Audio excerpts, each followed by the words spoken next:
Princess Mako, the niece of the Japanese emperor, has married her non-royal fiancé Kei Komuro.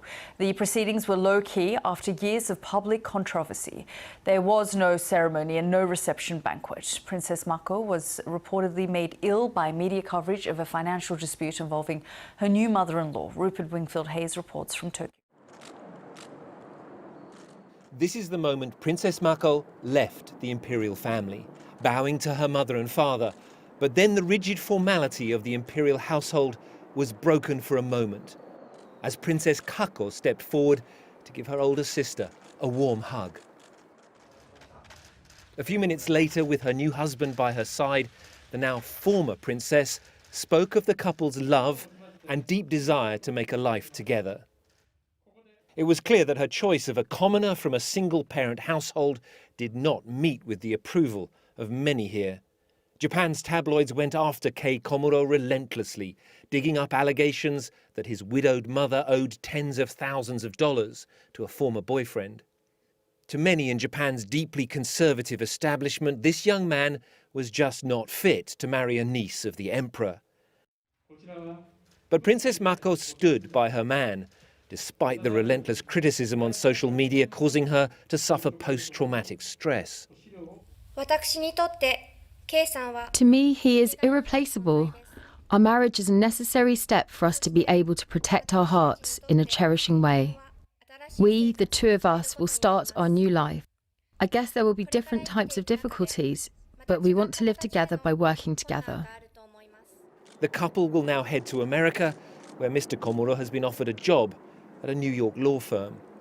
Meanwhile, back here in Japan, her departure leaves the imperial household with just 17 members, only 4 of whom are male, and one of those is over 80. Rupert Wingfield-Hayes, BBC News in Tokyo.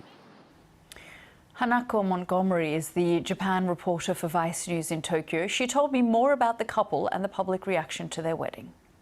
Since they've announced their engagement publicly in 2017, the tabloids have just come after the couple, first from Komuro's mother owing money to her ex-fiancé, to the way Komuro dressed. His ponytail has made headlines recently. And yeah, the tabloids have just been chasing them these past 4 years. And I suppose chase them out of the country. The couple has decided to move to America, and that's largely seen because Komuro has received a job with a law firm in New York City. That's where he studied as a law student at Fordham University.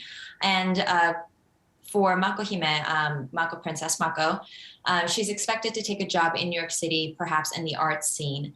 And the choice in the matter for them to move to America has largely been seen as them making a new life for themselves.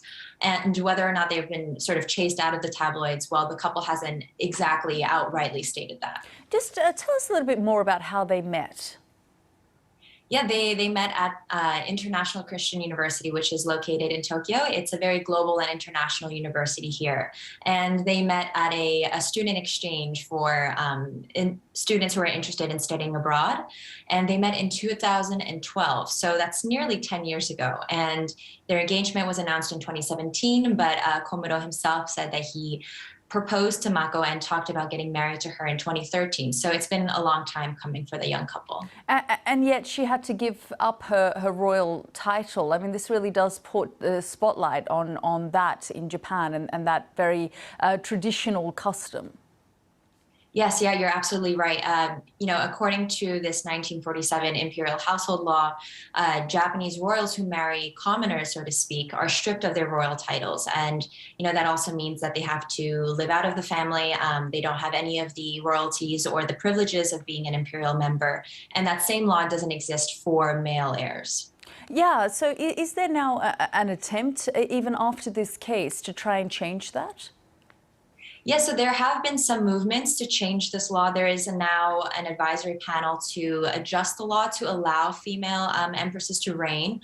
But, a lot of the royalists, the traditionalists, and the more conservative faction of the ruling party in Japan, in the Japanese government, are quite against any changes to this because they do believe that a patrilineal monarchy is best fit for Japan. And did they have much support from the younger generation in Japan?